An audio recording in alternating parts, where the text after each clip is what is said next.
Now, get the hell out of my office bago ba ako matuloy yung mapikon sa'yo at kasuhan pa kita ng slander.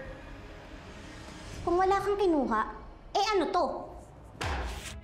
Ano ba? Akin na nga! Hindi mo pwedeng kunin to! Hindi! Akin to! Hindi mo pwedeng kunin to! Hindi! Ibigay mo sa akin ulit! Ito ang magpapatunay na ikaw talaga yung kumuha ng file. Alam mo, sobrang dami mo ng kasalanan sa akin, ipinalagpas ko lang. Sisiguraduhin ko na mananagot ka sa pananabutahe mo. Oras na para pagbayaran mo lahat ng kasalanan mo sa akin. Sabi na hindi pwede sa'yo. Akin to eh! Bitawan mo! Hindi, bitawan mo to! Akin to! Lilet! Ano ba? Akin! Hindi nga sa'yo to! Ano ba? Nera, tama na yan! Ba't ba kayo nagkarambulan para sa isang folder? Eh marami ba doon sa supply cabinet? Ito yung nawawalang counter affidavit, Attorney Kurt. Siya yung kumuha. Ha? Ganun ba? Huwag ka nang makialam dito, Attorney Ira. Amin na tong folder. Hindi nyo nga pwedeng kunin yan! Ano ba? Akin na! Hindi!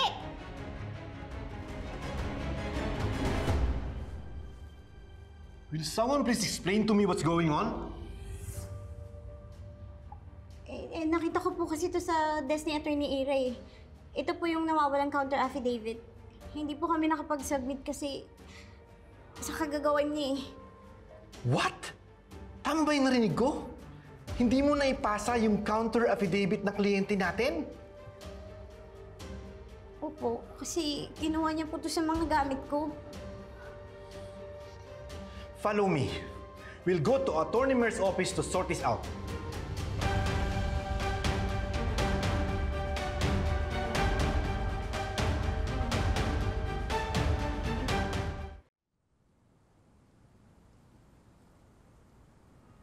Anong ibig sabihin nito?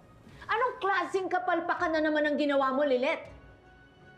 It was a very simple task, Attorney Lilet.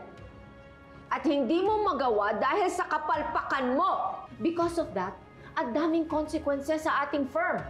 We failed to represent our client properly. We did not even give them a chance to have their case dismissed. Ano na lang ang sasabihin sa atin ng Philippine Mega Models Agency? This is for their biggest star. And they may lose their reputation. Ano na lang ang mangyayari sa atin? Mawawala sa atin ang client na ito. They are paying us so much. We don't deserve what they're giving us. Hindi naman po ako mag-fail na ipasa yun kung hindi kinuha ni Attorney Ira yung file sa gamit ko eh. Can you stop accusing me? Wala akong kinukuha sa'yo! Eh, ano tawag ko dyan?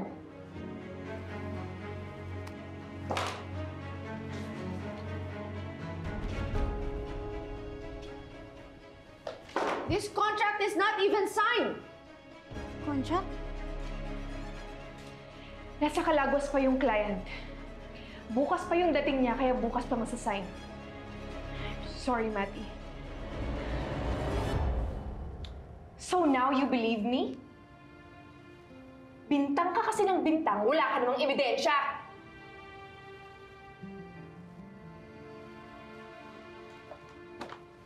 Bakit ka nang bibintang ng iba? For something that you should be accountable for. Paano nangyari yun eh? Eh, akala ko... Pumalpak ka na nga, you can't even be accountable for it. Attorney Lilet, I do not appreciate you putting blame on others for something you are responsible for. Attorney Mer, hindi lang naman po si Attorney Let yung may kasalanan eh. Parehas po kami naka-assign para ipasa yung counter affidavit. But she was the one who lost the file. Simpleng bagay lang hindi mo magawa tapos sinisisi mo pa ang iba. How can I assign a case for you? Ito nga ang simple filing of a counter affidavit, hindi mo pa magawa. Tingnan mo nangyayari dito. Pinagtatakpan mo pa siya. Siya yung nagkamali, di ba? Siya dapat yung may responsibilidad dito. Attorney Mir, I'm sorry po talaga. Hindi ko po talaga sinasadya. Your sorry will not cut it. You made a mistake and you should be responsible for it. Hindi pwede yung ganitong mga pagkakamali sa isang prestigious firm like ours. You are in a big, prestigious firm. Attorney Lilet, baka nakakalimutan mo yan. Hindi ka pwedeng maging complacent.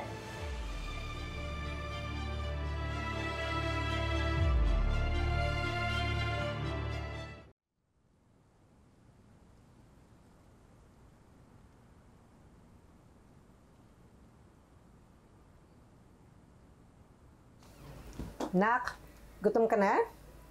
Halika na. Sumabay ka na sa amin kumain ng hapunan. Kayo na lang po muna, Tinang. Wala pa po akong gana eh.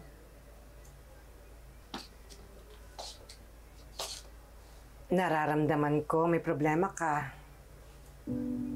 Ano bang nangyari?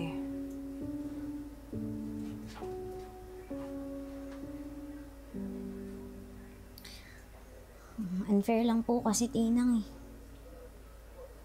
Parang hindi ko po kayang tanggapin na pwede akong maparusahan dahil sa kasalanang hindi ko naman ginawa. May ginawa na naman bang kalokohan si Ira laban sa'yo? Malakas po yung kutob ko na siya talaga yung gusto sumira sa akin eh. Kaya lang, wala naman po akong mapakitang ebidensya. Kaya kahit ano pong explain ko, siya pa rin yung pinapanigan ni Attorney Mayor. Alam mo, Lilet, kahit may makita kang ebidensya laban kay Ira, siya pa rin ang papanigan ni Attorney Mayor. Kasi anak niya yun.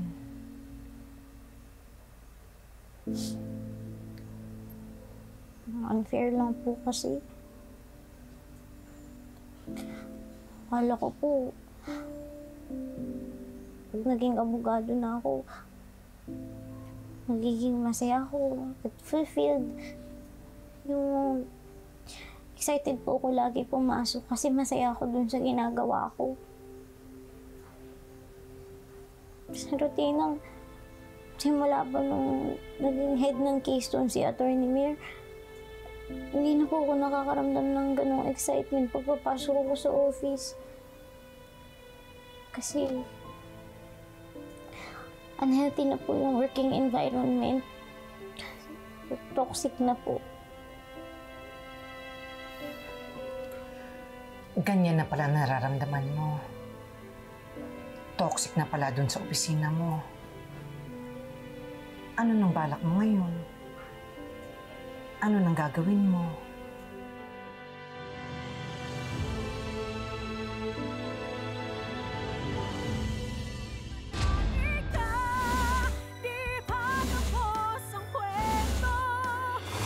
Wait, check up ako bukas. We was find a way to distract Patricia para iwan niya ako. Tapos, itatakas mo ako.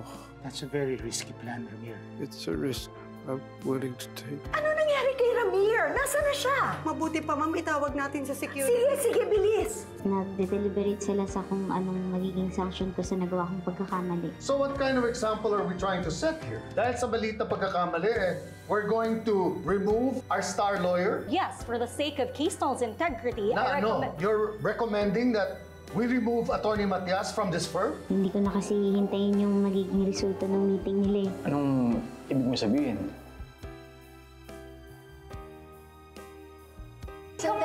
I'm just trying to fix... Hello?